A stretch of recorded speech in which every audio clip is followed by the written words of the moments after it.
5 seconds.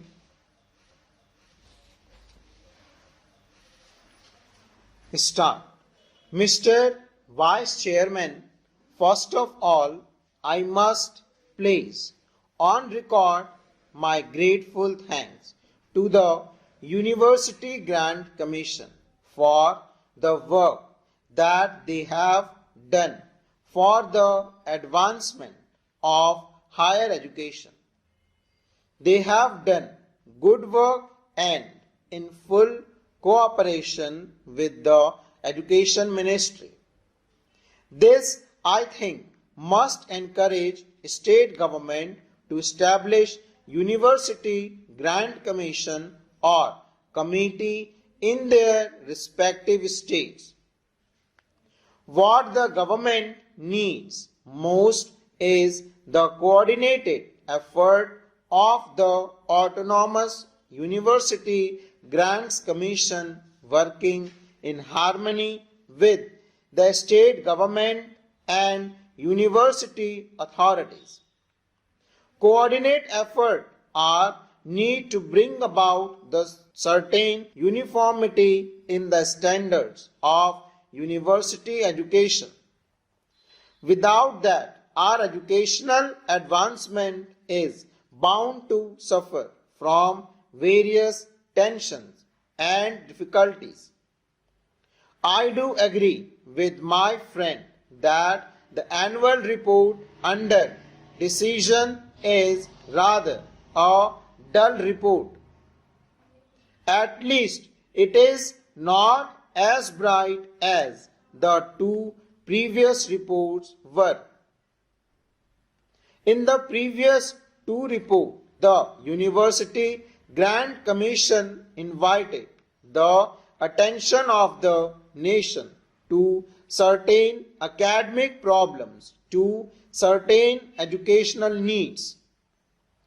Unfortunately, in this report, the University Grant Commission confines its remarks mostly to what has been achieved in the field of university education under the guidance and with the assistance of the University Grant Commission. However, sir, it is not possible for me to agree with Mr. Santhanam that the University Grant Commission should not extend help to universities for the preservation of manuscripts. Manuscripts are of great importance so far as university libraries are concerned. It is the duty of universities to preserve more manuscripts, and it is the duty of the University Grant Commission to extend to universities the necessary financial assistance for maintaining and preserving the manuscripts in good order. Also, it is not possible for me, sir, to agree with my friend that today universities are enjoying too much of autonomy.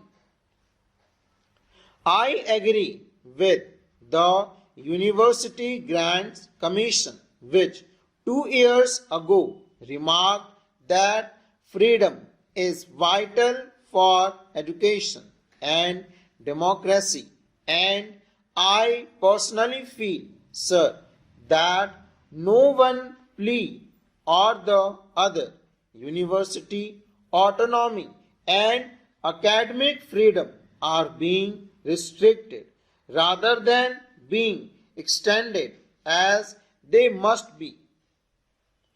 I do not think, sir, that a social purpose or a social value can be imparted in the teaching by a teacher through the imposition of restrictions on his freedom of thinking.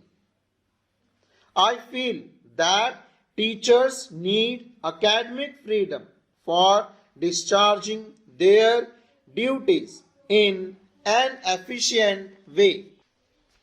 If we take into consideration the affiliated colleges, we will notice that the teachers are subjected to such humiliating conditions that it is not possible for them to discharge their duties to their students, to impart to their students any sense of responsibility or any moral values in their lives.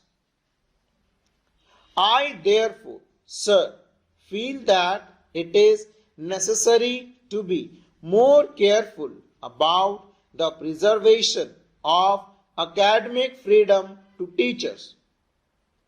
Sir, we are grateful to the Education Ministry and to the University Grant Commission for upgrading the salaries of teachers in the central universities.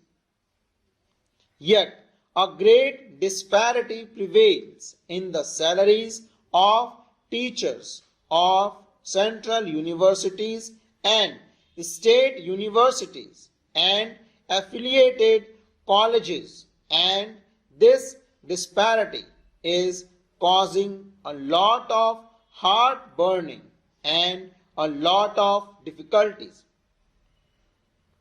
As one connected with education, I may say that there is not such a marked difference in the quality of teachers serving in the central university and in the state universities and in affiliated colleges as to justify the great disparity in the salaries of teachers of these institutions.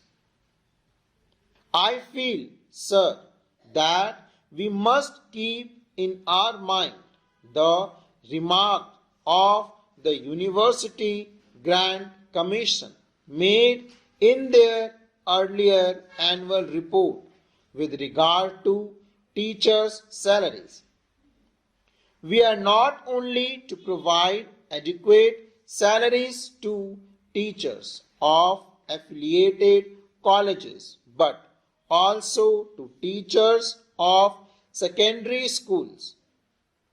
We must remember, sir, that a great majority of students study in affiliated colleges and the quality of education is largely determined by the quality of work that is done in affiliated colleges.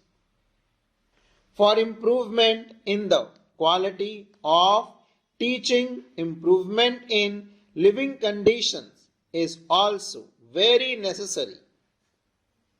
The University Grants Commission has invited our attention in its report to the appalling conditions in which teachers have to live.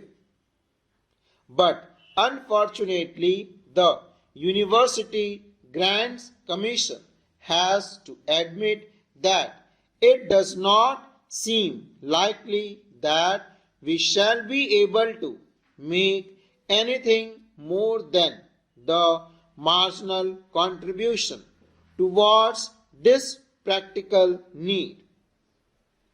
I feel that the University Grants Commission should pay more attention to the solution of the problem than has so far been paid by it and the Education Ministry, and that the government should not grudge funds to the University Grants Commission for making adequate arrangements for improving living condition of teachers who are expected to train the citizens of the country.